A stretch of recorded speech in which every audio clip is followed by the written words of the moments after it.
Rujukan dalam agama Islam. Rujukan kita dalam beragama adalah 1. Al-Quran. Dalilnya adalah firman Allah Subhanahu wa Ta'ala.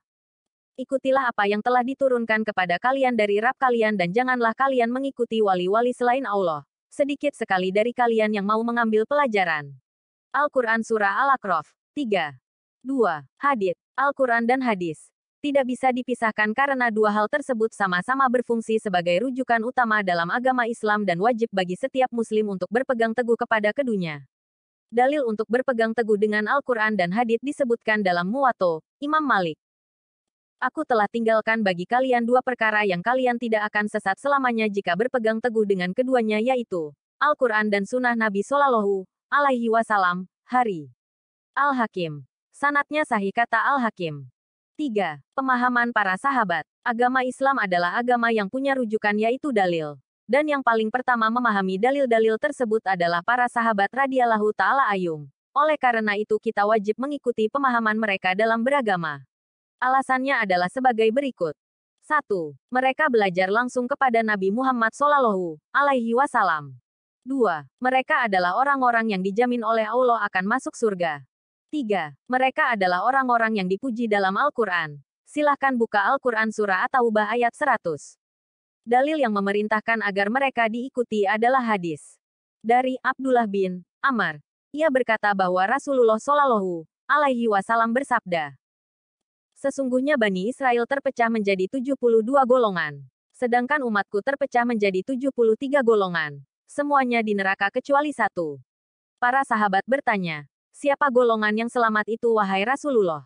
Beliau bersabda, yaitu yang mengikuti pemahamanku dan pemahaman sahabatku. Hari Tirmidzi No. 2641. Syekh Al-Albani mengatakan bahwa hadits ini hasan.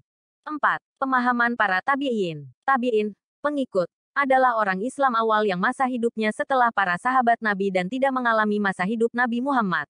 Usianya tentu saja lebih muda dari sahabat Nabi. Bahkan ada yang masih anak-anak atau remaja pada masa sahabat masih hidup. Tabi'in merupakan murid sahabat Nabi, sehingga otomatis ilmu-ilmu mereka dapat dipercaya dan bisa dijadikan rujukan. 5. Pemahaman para atba'ut tabi'in. Tabi'ut tabi'in atau atba'ut tabi'in adalah generasi setelah tabi'in. Artinya pengikut tabi'in adalah orang Islam teman sepergaulan dengan para tabi'in dan tidak mengalami masa hidup sahabat Nabi. Tabi'ut tabi'in adalah di antara 3 kurun generasi terbaik dalam sejarah Islam, setelah tabi'in dan sahabat. Tabi'ut tabi'in disebut juga murid tabi'in sehingga bisa kita pastikan bahwa mereka-mereka itu layak dijadikan rujukan dalam beragama. Rasulullah Shallallahu Alaihi Wasallam bersabda, sebaik-baik umat manusia adalah generasiku, sahabat, kemudian orang-orang yang mengikuti mereka, tabi'in, dan kemudian orang-orang yang mengikuti mereka lagi, tabi'ut tabi'in. Muttafaq alaih.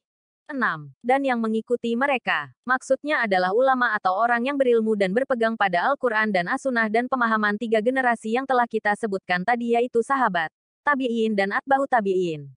Mereka itu adalah orang-orang yang layak diambil ilmunya. Demikian. Semoga bermanfaat. Barang siapa yang menunjuki kepada kebaikan maka dia akan mendapatkan pahala seperti pahala orang yang mengerjakannya. HR. Muslim No. 1893.